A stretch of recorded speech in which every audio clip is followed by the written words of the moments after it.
নমস্কার দর্শক বন্ধুরা, দ্য আর্ট অফ টেস্ট চ্যানেলে আপনাদের সকলকে স্বাগত জানাই।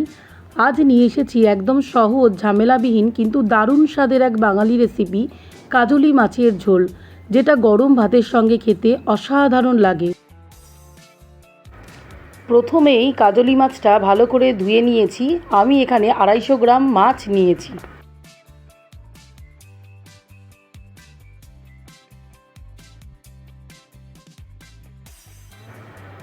মাছের মধ্যে নুন, হলুদ গুঁড়ো আর 1 টেবিল চামচ সর্ষের তেল দিয়ে ভালো করে মাখিয়ে রেখে দিচ্ছি 10 মিনিটের মতো।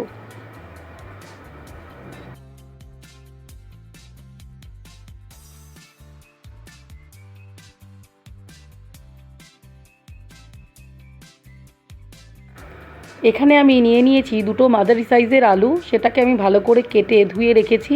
আর নিয়ে নিয়েছি 4টে কাঁচা লঙ্কা। এবার কড়াইতে তেল গরম করে নিচ্ছি। তেলটা একটু গরম হয়ে গেলেই দিয়ে দিচ্ছি 1 চিমটে কালো জিরে। এবার আলু আর কাঁচা লঙ্কাগুলোকে ওই তেলের মধ্যে দিয়ে ভালো করে ভেজে নেব।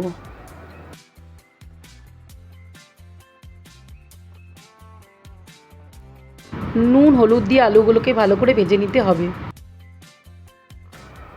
আলু আর কাঁচা লঙ্কাগুলো ভাজা হয়ে গেছে। এখন দিয়ে দিলাম নুন, 1 চামচ হলুদ, 1 চামচ জিরের গুঁড়ো আর 1/2 চামচ লঙ্কার গুঁড়ো।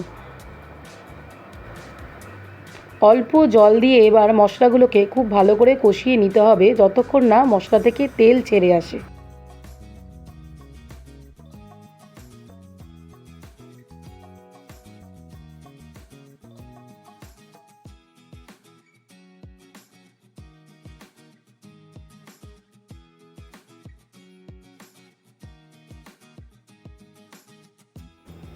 মশলা থেকে এখন তেল ছেড়ে এসছে। এখন দিয়ে দিলাম 150 ml জল।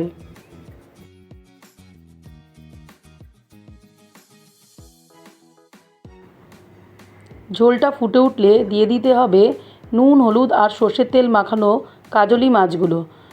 এখানে কাজলি মাছ ভাজার কোনো প্রয়োজন নেই। এবার মাছগুলোকে ঝোলের মধ্যে দিয়ে দেওয়ার পরে 7 থেকে 8 মিনিট মাঝারি আঁচে বসিয়ে রাখতে হবে।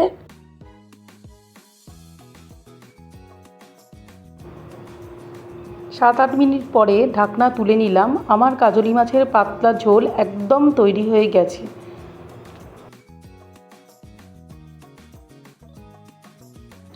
এই ছিল আজকের রেসিপি, ঘরোয়া সহজ আর একেবারে মায়ের হাতের স্বাদের কাজলি মাছের ঝোল। রান্না যেমন সহজ, স্বাদও তেমনই অতুলনীয়। ভিডিওটা যদি ভালো লেগে থাকে তাহলে একটা লাইক দিন, শেয়ার করুন আপনার প্রিয়জনদের সঙ্গে।